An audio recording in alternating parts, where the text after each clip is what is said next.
Buongiorno, dobro jutro, guten Morgen, buondì. Mi contava in così che si è insumiato sulla morte.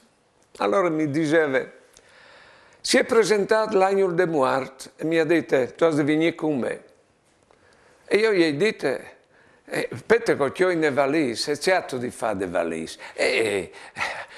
Ho detto io, ho di mettere dentro tutti i progetti che non è arrivato a realizzare che io.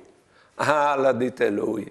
I progetti che io non valgono lassù, noi non convente la valise. E no, ma mi convente perché vorrei mettere dentro il computer. E perché?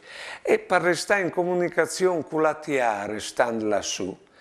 Ah, l'unica comunicazione, mi ha detto l'agno de morte, fra lassù e Caiù è la preghiera.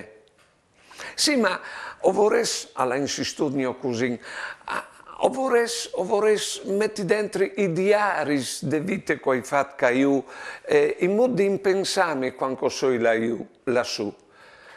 No, non convente neanche quello, perché quando tu arriverai lassù, sarà il Signore che ti farà vedere la tua vita, c'è molto che Lui la vedeva qui sei voi.